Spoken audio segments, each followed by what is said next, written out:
Welcome to the Stories with Traction podcast. I'm your host, Matt Zaun. Thank you for joining us as we uncover how stories are one of the most important aspects of your business. We'll talk about struggles, victories, and how you can utilize strategic storytelling to inspire those around you to action. Enjoy this episode. This is the episode that you have been asking for. So for those of you who listen to the Stories with Traction podcast, you know that I've done numerous podcast episodes regarding telling your story on LinkedIn. And there have been three in particular that I've gotten a lot of questions about. The first one was how to connect the dots on LinkedIn with Rachel Simon, where we talked about the importance of LinkedIn and connecting your stories on LinkedIn. Then we had talked about the art of casual conversations on LinkedIn with Dan Mott about how to utilize conversations and have intertwined stories within these conversations for networking. And then we had personal branding with Michelle Griffin, where we talked about the importance of establishing a personal brand and utilizing personal stories with business themes intertwined. With all of these episodes, there have been a lot of questions. A lot of messages with, okay, you understand the importance, but how do you really come about it from a creative angle? That's why I'm so excited for this podcast episode, because today I'm joined by Atlas Katari, who's the owner of Katari Creative, which is a B2B creative marketing agency that focuses on bold branding and utilizes many aspects of storytelling that we've gone over to have that bold branding. So I'm so excited for today's conversation. Welcome to the show, Atlas. Hello. You're really setting me up here to be a killer episode. There we go. Well, I'm excited because I think your content is literally off the charts when it comes to creativity, when it comes to engagement. And I mean, as you know, people pay a lot for eyeballs on screens. They pay a lot for attention. And what was interesting to me is you have content that is so engaging that it really stops the scroll. So I feel like what you have, people very much envy what you have and what you bring to the table. So I want to dive into it a lot regarding your processes, creativity, how you're able to go through an experience, capture the story, and then share it with your audience. I think that's going to be extremely valuable to listeners today. So I'm excited. Awesome. So this will be really cool to unpack and go with. I want to start with the importance. So as I had mentioned in the beginning, we've done some episodes regarding the importance of LinkedIn, just getting people in the mindset of not viewing LinkedIn as a glorified resume site, but really a networking tool. It's a powerful networking medium. So let's briefly talk about the importance, and then we'll dive into more steps on how people can capitalize on that importance. So can you talk to us a little bit about the importance with what you've seen within your business, within your life, with engaging on LinkedIn? Yeah, absolutely. I mean, I think the easiest way to view it, at least from my perspective, is the return on investment, I suppose. Like, I consider myself to be very lazy when it comes to owning my business and marketing in general. So the best return that I can get for the time that I put in, is absolutely going to be what I focus on. And that's LinkedIn. So basically, you are focusing on LinkedIn versus other platforms. Like, there's a million things people could do from a marketing perspective, but you've really seen a lot of results on LinkedIn versus other social media platforms. Is that correct? Yeah, absolutely. I started freelancing on like Facebook groups and stuff, like trying to find work through those. And while there are absolutely strategies that still work on Facebook for what I was doing and the time I was putting in, if I put that all into LinkedIn, I got such better results. And so for me, for my business, I don't need to do really more than LinkedIn and, just being a person, so Sure. networking with people in real life too. Sure. No, I completely relate to that because for me, a few years ago, I started sharing stories on LinkedIn, sharing experiences, different content pieces, and I literally was blown away by the response and also the ROI. It was incredible. And back to your point on focusing on, okay, here's the minimum that can be done for maximum results. I was doing a lot of stuff on Facebook. I was doing a lot of paid advertisements on Facebook, which it paled in comparison to the results that I was getting with free organic reach on LinkedIn. That's why I really started focusing on LinkedIn because of how much of a game changer it was. And I think a lot of people listening to this are of the mindset of importance. They recognize the importance. So now what do you do with it? So I want to talk about the shift from theory to practicality. So there's a lot of people out there, okay, they bought into the importance of LinkedIn. LinkedIn was purchased by Microsoft. Microsoft has said they're going to heavily invest in this. LinkedIn isn't going anywhere anytime soon. It's only going to become a bigger player in the marketing space. So they bought into the idea of importance. So how do they take it from theory to practicality? What would someone do once they recognize this is important? Where do they go from there? Yeah, definitely. So like this is something I teach a lot of my mentees and my coaching clients, because there is so much content out there just screaming at you essentially to like start doing things on LinkedIn. I think the best place to start is to just understand why you even want to like be on LinkedIn and if your audience is there. So it's a little bit of like validation. It's a little bit of like observing what the culture is on LinkedIn and goal setting too. So, like we both mentioned ROI, I think it's really important to mention ROI isn't always money. It's not always revenue.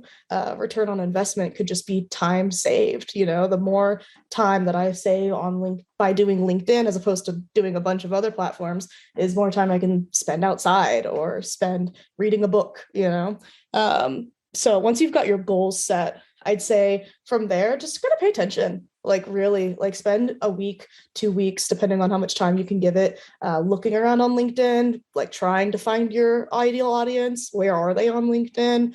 Can you engage with them? Can you even find them? And if you can't, then now you have more informed questions to ask. So you said something I really want to highlight on because I want people to understand the magnitude of what you just said. You said sometimes ROI isn't always money. So this is so unbelievably important because while you're saying that, I immediately thought back to the days that I was doing heavy in-person networking.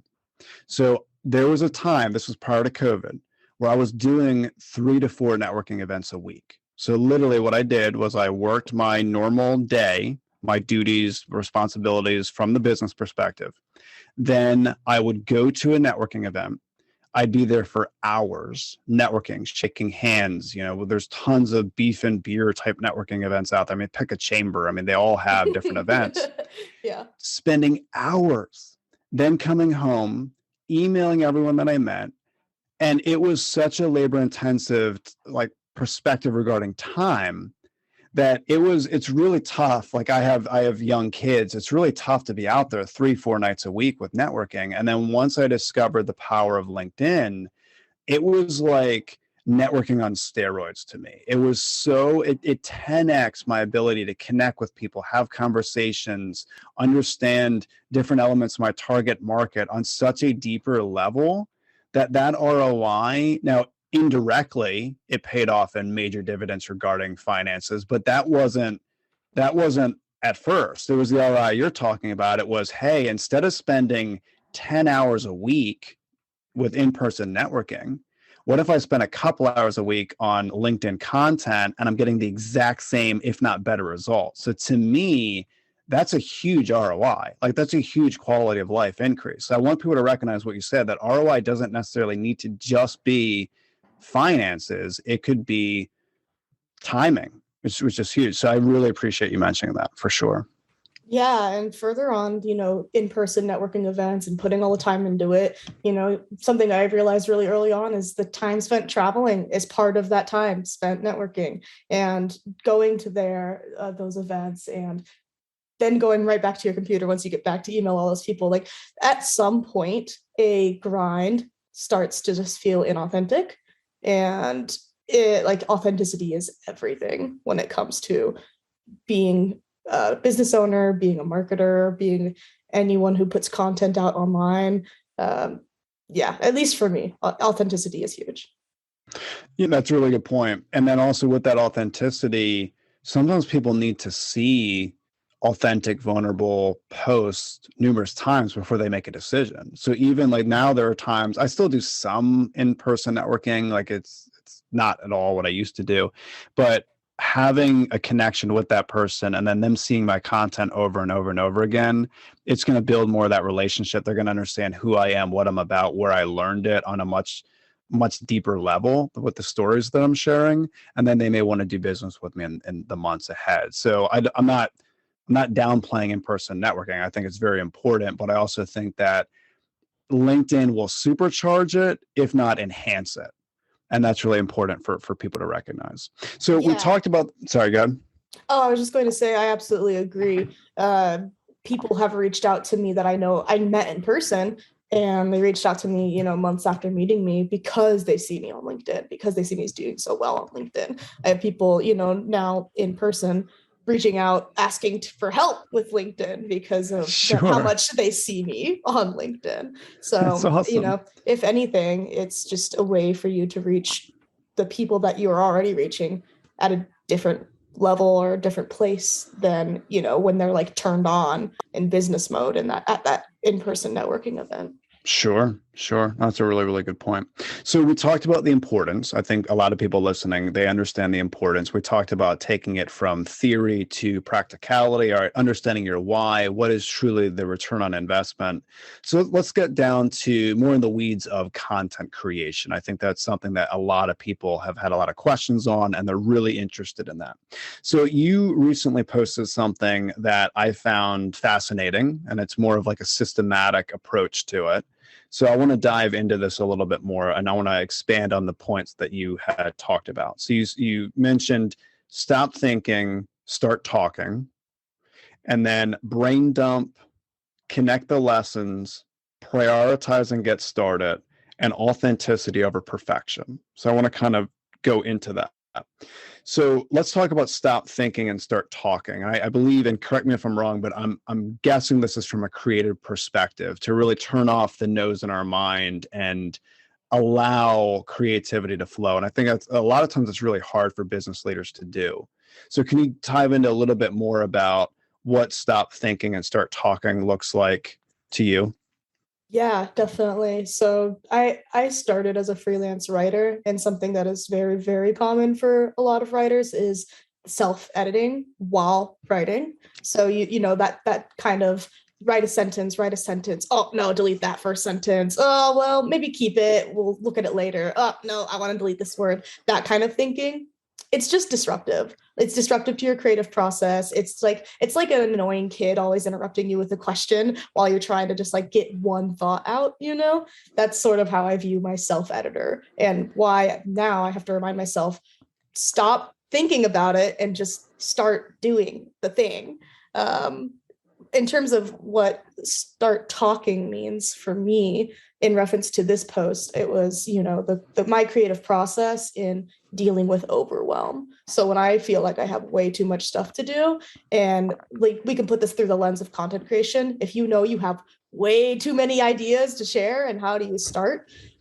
Start talking to me just means start looking at what people are talking about online, or talking to some of your peers, or maybe even a client, because the conversations that come up through doing that then can inform you maybe what people are actually interested in learning about, or what kind of content they're seeking. All right. So while you're talking, I'm laughing. And the reason I'm not laughing at you, I'm laughing with you, because I'm a writer as well. I love writing. I love copywriting. I'm kind of sick in a nature of like, I get entertainment from copywriting. Like instead of watching a movie, to me, I could sit down at night and just copyright all night. I love it. Right. But it was a process, and there were times where I'd go back and I'd edit and I'd change, and it's really a mindset of defeat and doubt, and not allowing our creative juices to really surge. And for me personally, it wasn't until I really started doing improv comedy that everything changed for me. Like it literally changed all of my writing aspect, all of my storytelling aspect. And one of the most recognizable exercises or games, if you will, in the improv comedy space is yes and yes but. And for people listening that aren't familiar with yes and, it's a very simple exercise where you basically are with a partner, or you're in a group, and someone throws out an idea, and basically you take the idea and you keep saying yes and you expand on that idea. So someone says, at your next networking event, not only coffee will be served, but Howard Schultz will serve that coffee. Okay, so even if it's a ridiculous thought like that, someone might take that and say, yes, and he could tell us how he took Starbucks from 5 locations to the 30,000 there are today. Yes, and we could talk about company culture. Yes, and we could talk about why green was picked as the main color of Starbucks. So you keep going back and forth regarding yes, and then you switch it and it's yes, but, where someone throws out a realistic idea, something as simple as, I'm going to build shelves in my home. And someone says, yes, but those shelves could fall and someone could get hurt. Yes, but I can put pictures on them and make sure that it's sturdy so I could see these pictures. And they keep going back and forth regarding yes, but. And for me personally, it wasn't until I adopted a mindset of yes and when it came to my content creation that a lot of the creativity for me was turned on, because the whole premise of yes and it's a philosophical mindset. If this is true, what else is true? So for people listening, if you're really good at employee retention, if that's true, what else is true? So you probably have good team dynamics, you are investing in your people, if that's true, what else is true? And when I saw this whole idea of stop thinking and start talking, there's so much to be said about allowing creativity to thrive in the workplace. And I feel like so many business leaders want all these systems and processes and formulas and all this structure, and it's drowning creativity. So I really appreciate what you're talking about here.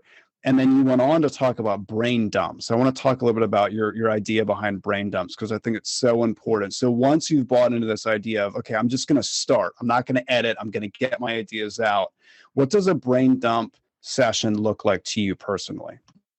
It depends on what is on my mind at the time, maybe what conversations I was having recently, just like I was just talking about, things that I've heard throughout the week. Like there are so many sources I've identified for ideas for content, and honestly, sources of overwhelm too, that go into this brain dump. And for me, what my business coach who taught me this, years ago, taught me was literally just turn your brain off and dump everything you can onto a piece of paper.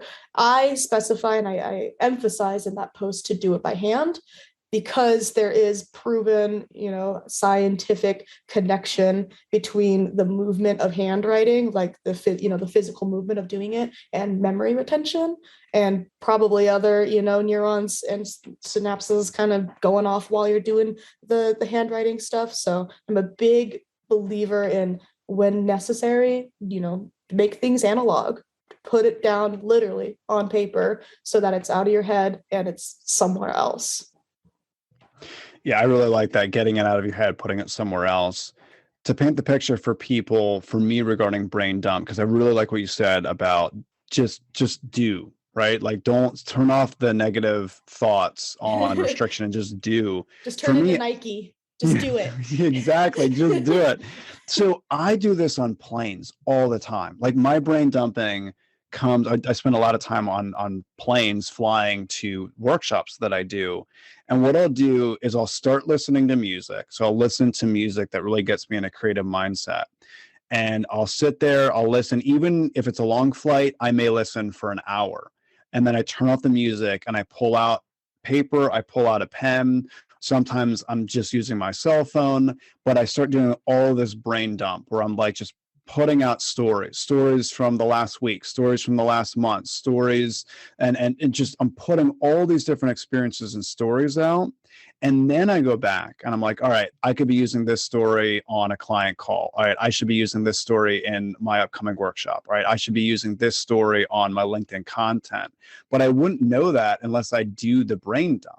And I think a lot of people in the business space, they don't give enough time for creativity, And I don't know what the disconnect is. I don't know if they don't see the value in it. They think it's silly. They think it's weird, because some people may think, oh, the yes and that I just talked about might be weird. Some people may think, take what you're saying and say, oh, well, that just sounds weird.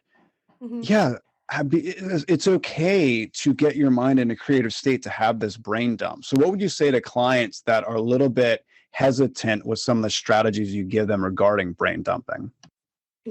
Well, if I can be honest, the emphasis on focusing on like practicality and systems and kind of what you were talking about earlier with yes and I think, and correct me if I'm wrong here, but my assumption is that it helped tap into your intuition a bit more, Mm. helped tap into your real inner truth, which sometimes, and maybe not even sometimes, maybe all the time, we're self-editing. We are censoring Sure. ourselves because we have an idea of what people want from us or want from our content or want to hear. And that honestly, that idea of what you think people want is never accurate to what the reality is. And that's why my advice starts with, just shut up. Just stop assuming things, stop thinking, and get out there and have conversations. Just go talk to people. Go actually find the proof that this content is wanted. Go find the conversation that prompts this story.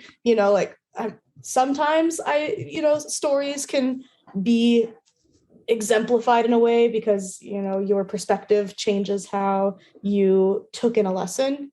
Someone listening to this podcast that works in marketing versus someone who listens to this podcast who works in manufacturing are going to take totally different things from even the same sentence. Sure. So I think what is really the focus is understanding that creativity isn't valued in a Western society, and systems can't support something that is so subjective as creativity. So like your process is going to be different from my process. It's going to be different from the next person's process. Like I don't listen to music at all when I think, because it'll distract me. But you do that to get into the creative, the creative mindset. So I think, yeah, at the end of the day, like just learning a bit more maybe about non-Western approaches to creativity, business, and honestly, like mental clarity, that kind of stuff can really help inform ways you can challenge yourself when it comes to your assumptions about what has to be, or what content you have to create, or what you have to do on LinkedIn because all of these white people told me to. That's awesome. I love that you said the West doesn't value creativity, at least putting our minds in a creative state. I think it's very interesting, but it's based on my experience. I would agree with that, unfortunately. And it's when I've been the most creative that I'm learning different things that my audience wants. You brought up a really good point that sometimes we'll put something out there that maybe we think will do okay, and it does phenomenal. And we're like blown away, and we're like, where did that come from? That's actually what exactly happened with that post we're referencing. That overwhelm procrastination post. I wrote that on a whim. I created that Canva PDF in like 2 seconds. I used a template, and maybe changed around some colors because the idea just came to me because I was doing the brain dump and I was feeling the overwhelm in that moment. Wrote the copy really quickly, and I think I posted it on like noon on a Friday, which if you don't know a lot about LinkedIn or posting times and stuff, is a really weird time to post. Sure. Lunchtime on a Friday, and my lunchtime of all else, being in Alaska, that's 4 hours behind the East Coast, much further behind the GMT and Europe and stuff. So realistically, that was closer to like 4 p.m. on Eastern Standard Time. So which is like the worst time to post ever, and it just speaks to so it. Much. Yeah. Interesting. Yeah. So hopefully people recognize the importance of getting into a creative state. All right. So once you're in this creative state, you've had this brain dump. Now you're getting all these stories out. You're getting all these ideas out. How do you go back and connect the lessons? This is one of the hardest parts, because this is what separates a copywriter who's writing really good posts and maybe someone who is used to creating ads or something. There is the storytelling aspect, the creativity aspect. Really what it comes down to is your first 2 lines of the post. So your hook, and then really like the final 2 lines, which is the lesson. Those 2 points, and then of course everything else in between has to connect them, is the biggest piece of content. It's the biggest part of content creation process that takes the longest, and it's like the most impactful, and therefore it's like takes the longest to really understand and get. And it's hard to put into words even now how to do it, because again, kind of looping back around, like my perspective of a interaction or a story and my lesson drawn from that is going to be so different from someone else's. And so this is where that authenticity comes into play. This is where like, personal branding comes into play. You have to figure out like what 3 or 4 lessons you really want to instill in people, or 3 or 4 things you want to be known for, or 3 or 4 things you can reiterate on constantly. And that's really what it comes down to. So when I'm thinking about a lesson in a piece of content, or when I'm thinking about what point am I trying to make here, I can always come back to those 3 or 4 things. And so for me, it's challenging traditional freelancing setups and styles and advice. I love dispelling myths. I love having unpopular opinions, that sort of stuff. So that's a big one for me, is just challenging those common beliefs. My process of, becoming a better business owner and becoming a better freelancer in terms of what that means for me. So that kind of links into the first one, because better for me doesn't mean making more money. It means working less. Sure. And then, finally, just like really good content tips and things that people can actually apply, like that post we have been talking about. It's like, it was literally a step-by-step how to do it, so that kind of applicable content rather than more theoretical like the other two is really impactful and important too. So long-winded way to say that lesson, those final 2 lines, those are the most important parts, and they should be pretty steadily similar, I'd say, because that realistically, like, consistency is what creates a brand. Sure. Yeah. And I think what you just said, and correct me if I'm wrong, it really ties back into what you said before about your why, because you had mentioned 3 to 4 things that you really want to be known for. I think that can really tie back into why are you even there in the first place? What's your why? What's your drive behind it? And you had mentioned parts of your why. I do the same thing. Like there are certain reasons why I engage and share stories on LinkedIn. Is the lesson connecting to the story that's really pushing out my why? I think that's really important. So we talked also about prioritizing. You had mentioned authenticity. Authenticity is absolutely huge. I believe over perfection. This was a huge mistake that I made for years. I have been a perfectionist for quite some time. It could be crippling mentally. Like it could be mentally paralyzing, because like there's so much anxiety that it wasn't until I flipped and it was like, no, I don't need to have this perfect persona. It's ridiculous. It's not based in reality. There's no such thing as a perfect person. It wasn't until I started sharing my mistakes, different blunders that I've made, where people started to connect more, and that authenticity was really important. Do you want to talk about authenticity from a content perspective, if you're willing and able? Just because I feel like, especially in the business world, where people have been taught to create this identity management of they're perfect people. Yeah, they might hear, okay, maybe I got to be authentic. That sounds cute. But in reality, it's so powerful. It's such a powerful human connector. What have you seen with people that make the shift from I'm perfect, let me show you how awesome I am in business, to actually being authentic? Yeah, definitely. I think that authenticity is one of those buzzwords that's getting thrown around more often in marketing world and content creation world. And I think kind of looping it back around to what we were talking about with like intuition and yes, and authenticity really is just kind of that. It's pulling from your intuition. It's maybe not knowing what will come from this decision that you're making or this piece of content that you're posting, but doing it anyway because I don't know, just feel like it might work, or you have this idea and you just act on it. Sure. I think further as well, I hesitated to say to put those content lessons as like part of your why, or part of that first initial looking out into LinkedIn to figure out maybe what kind of conversations to have, because you don't want to put yourself into a box either. Not at least too early. Putting yourself into a box is exactly what I was advising, in terms of like having 3 or 4 things to be consistently known for, but be open to that adapting too. Because as you get more information in, as you have more conversations, as you realize people are like, okay, like people like hearing about content creation, sure, but they like hearing more about how to actually do it than like the importance of it. So then you can adapt that kind of lesson to be known for, to be even more specific, or to be totally different. So I think intuition, authenticity, and really just like trusting yourself is a skill, and it comes from taking risks and learning how to challenge your own beliefs, like that perfectionism, like that self-doubt, like that self-editor.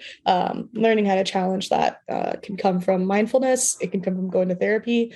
And honestly, looping back around to my perspective on the Western society's influence on marketing and work culture, looking out to non-white perspectives of what work-life balance should look like, what content creation should look like, etc. I think it's very important to open yourself up to diverse perspectives that you may disagree with, and may disagree really like a lot with. You may really like actually hate a person because of what they're saying, and like why does that happen?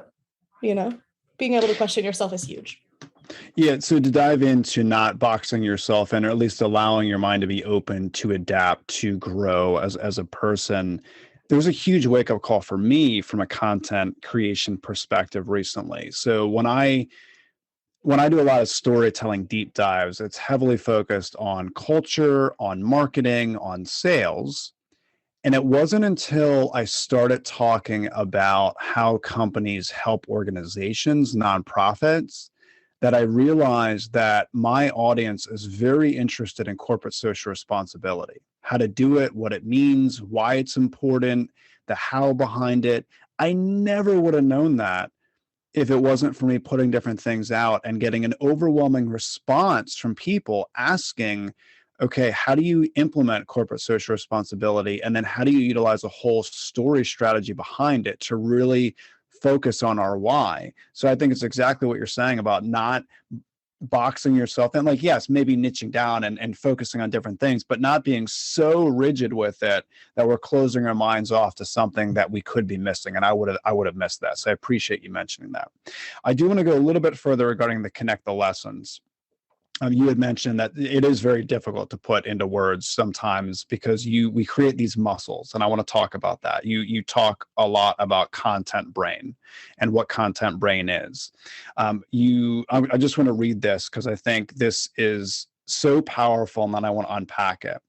Regarding content brain, you said that creating content feels selfish at first. It doesn't start as a creative process. It doesn't come from inspiration or drive to create.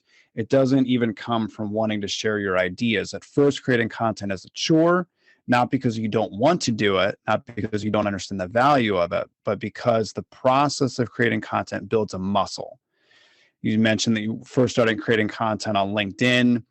You weren't necessarily inspired, but you started the process of doing that. And then eventually you understood how to do this on a much deeper level, and you created what you refer to as content brain. And your plea is inspiring people to get in that position. So I want to talk more about that, about the importance of creating this muscle. And then ultimately, and correct me if I'm wrong, once you create this muscle, it's going to be a lot easier to find the lessons within the stories, within these brain dump sessions. So talk to us a little bit about content brain, what it means to you, and how you have positioned your clients to get into content brain. Absolutely. Yeah. On that last point of it becomes easier once you kind of do have content brain.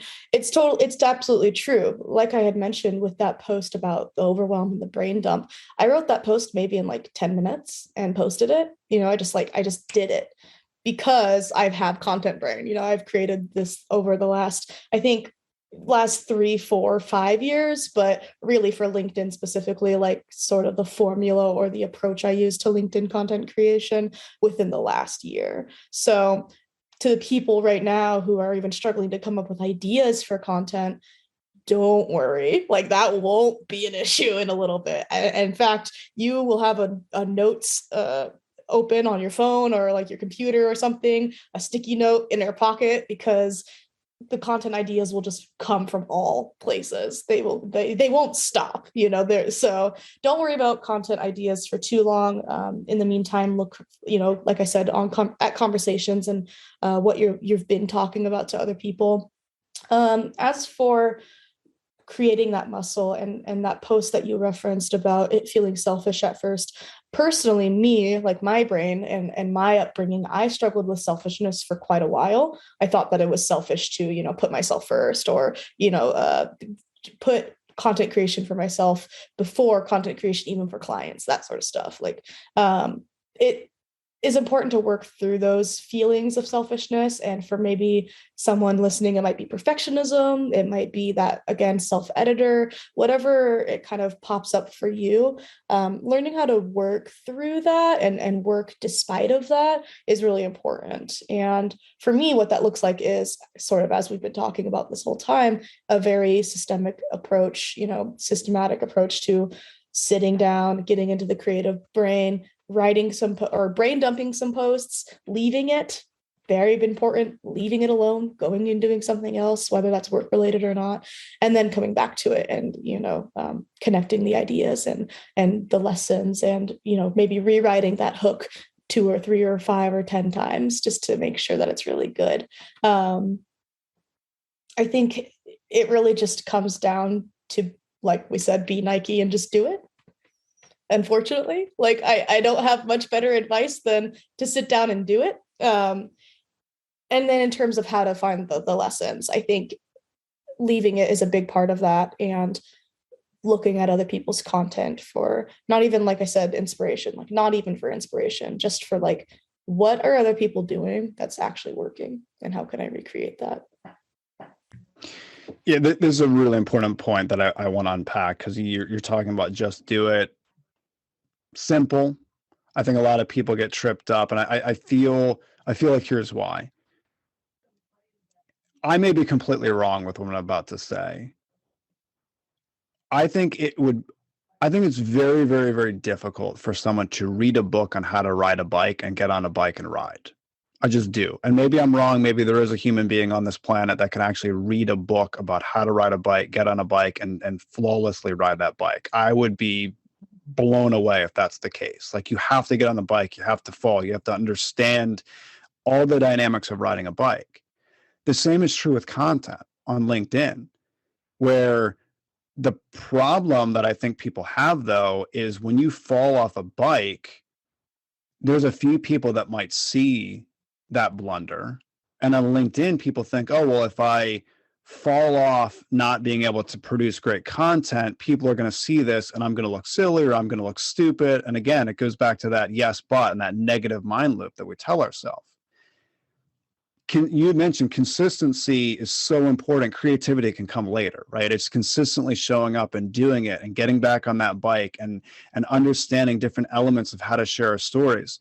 If I go back and I look at content that I posted 2 years ago, 1 year ago, even 6 months ago, the content I'm producing now is so different because I've learned different things, that people really need to get in the mindset of creativity will come. You will get into that content brain. You're going to develop that muscle. Before, I used to stare at a blank sheet of paper or a blank screen and I'd be horrified. What do I say? What do I do? Now, here's my problem now. Before, it was I had a deficit when it came to content. Now I have such a big surplus that my biggest challenge is what to cut to focus on the most important thing. So I want to encourage everyone listening.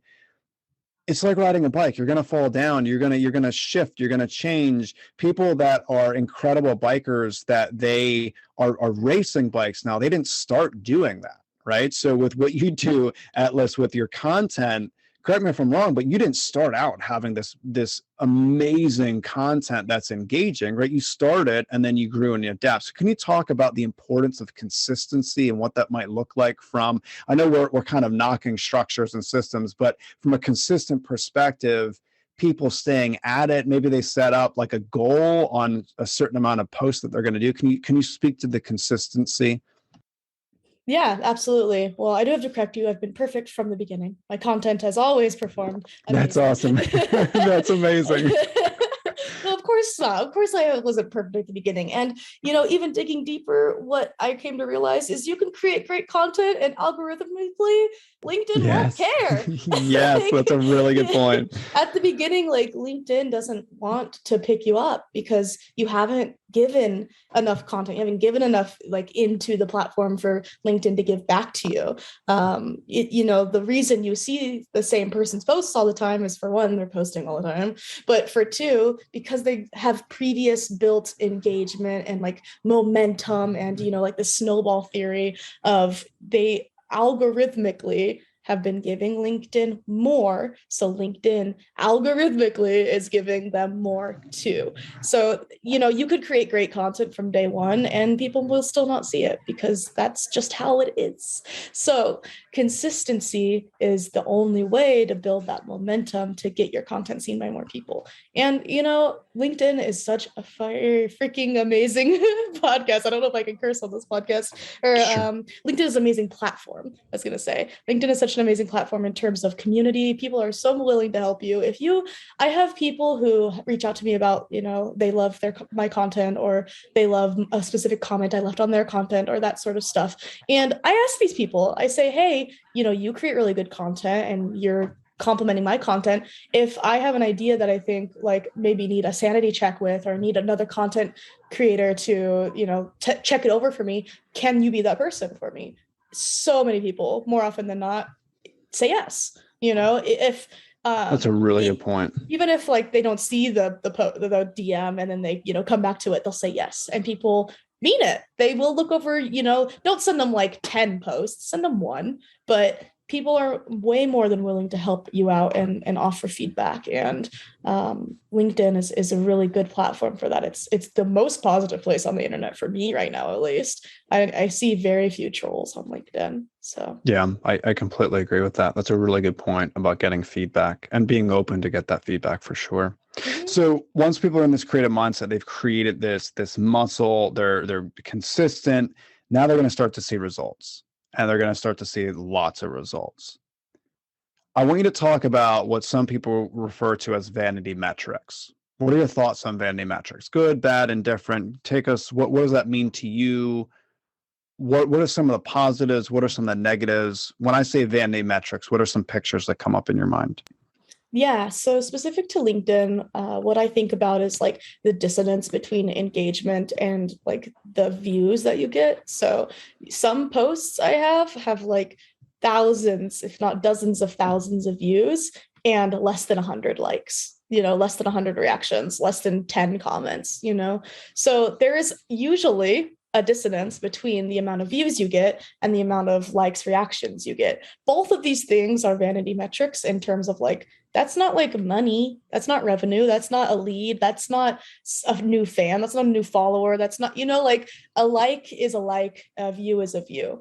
But to some degree, and I've written about this actually as well, the views vanity metric specifically can be a good indicator for whether or not algorithmically LinkedIn is picking up your content. So, for example, I think that post about overwhelm and brain dumping has less than 100 reactions, but it's one of my best performing posts views wise. And so for me, what that says is more people want to see this like content about overwhelm or practicality because LinkedIn is pushing it out to more people. So like the way the content validation process happens is actually public knowledge. LinkedIn engineers have shared this on their blog. There's an automated piece of it where if it's spammy, obviously it's going to get like filtered out right away, but there is a human aspect to it as well. And so if a post is continuing to perform well or is continuing to be what they determine as good content, then it will continue to get pushed out to your further networks and then your networks, etc. So views can be a good vanity metric for just like navigating what kind of content to create. But in terms of like practical value-based ROI, that comes back all the way to that why, that first step of why are you on LinkedIn? What are you looking for? Who is your audience? What does success look like to you? For me, as I've mentioned, it means working less, just kind of in total. On LinkedIn, it means, for me, a win is posting as frequently as I want to, which is honestly usually only 2 or 3 times per week. It's not every day. So let's unpack the content versus the ROI. So you brought up a really good point regarding the views. What's interesting to me is, again, exactly what you said. A ton of views, I zone in on those content pieces. And I've been surprised where I'll post something and I'm blown away that it got that much traction. And now I have something to focus on.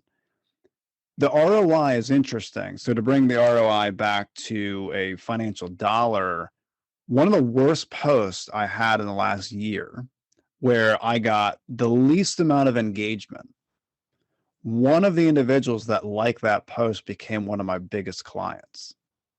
So, people might look at that thinking, oh, that got not that much engagement. That's not that valuable of a post. Well, it was to that person.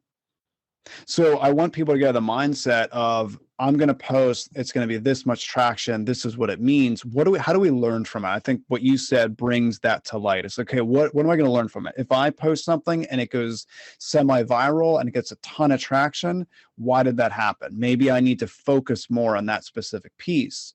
But sometimes you might post something and a few people might see it and it might start an awesome discovery call. It might start an incredible conversation that leads to a really great business relationship, that leads to a client, or maybe even leads to a friendship where that person is helping you with content. So I want people to just start getting in the mindset of putting stories into the world and then evaluating and figuring out how to go from there. Yeah, and I want to reiterate on my point of what success is for me is just posting.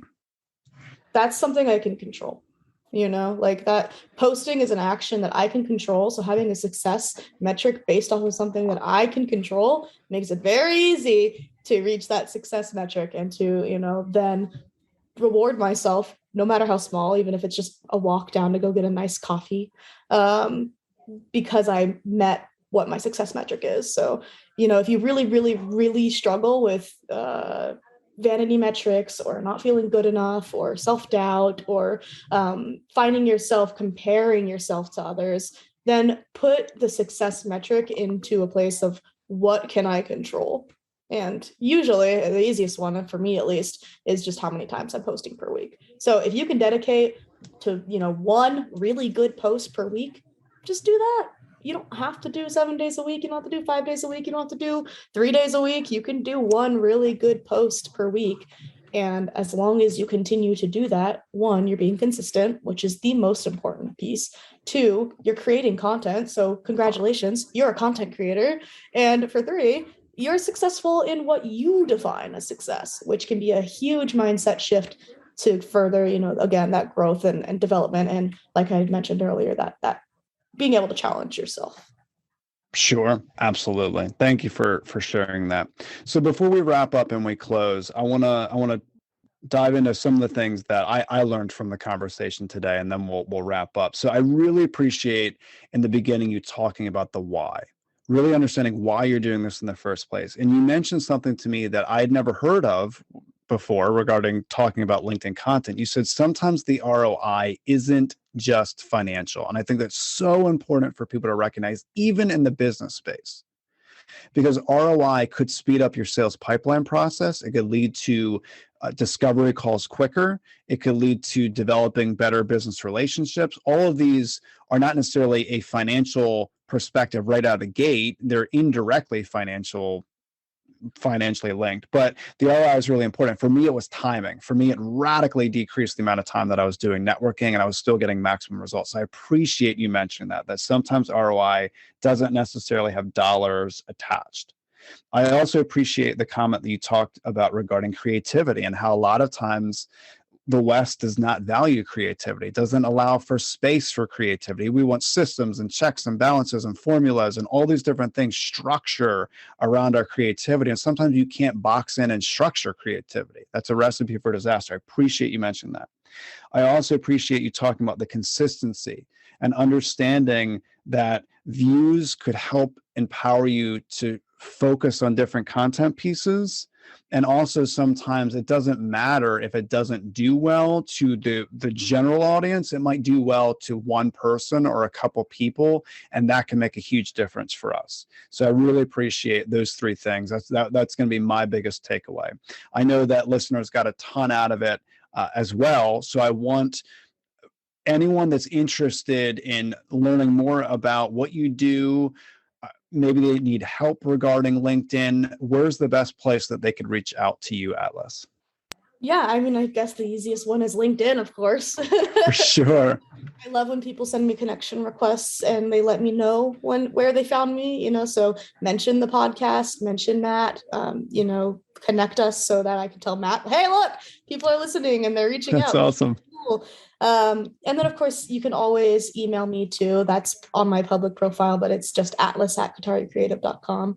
And last but not least, I do have a weekly newsletter where I talk a little bit about LinkedIn marketing here and there, mostly for freelancers overall, though. So a lot of my philosophies for marketing and stuff will, be applied different places. And that's on Substack. It's called Figure Out Freelancing. The last piece I really want to touch on myself is making sure that it is known that you can rely both on Western ideals of structures and systems and processes. I absolutely do. I love systems. That stuff is what, makes it easy for me to repeat things, repeat success. So you can rely on those and your intuition and the non-Western way of looking at things. I think finding the balance that is right for you is based off of, again, your goals, but goals are usually informed by your values. So whatever you value, however your brain works, if you're neurodivergent or not, figuring out the balance of systems and intuition is going to be what really sets you apart and starts, lights the fire underneath your butt. Sure. Outstanding points. Thank you so much. I will include links in the show notes where people can connect right to you. Thank you again. I appreciate all of your time today. Thank you so much. I thought it was a phenomenal conversation. Thank you so much. Yeah, no, this has been awesome. I love being able to talk about content because I don't always talk about content. I usually talk, about the importance of just honoring yourself. So content is a fantastic way to do that and to explore what honoring yourself means to you. So good luck out there. Absolutely. Thank you for listening to the Stories with Traction podcast. If you have a story that you would like to share, feel free to drop an email to matt@mattzaun.com with the subject line Stories with Traction. Also, feel free to connect with me on LinkedIn, where I share tons of resources on how you can be a better storyteller. Remember, if you want to persuade with power and inspire those around you to action, you must share more stories.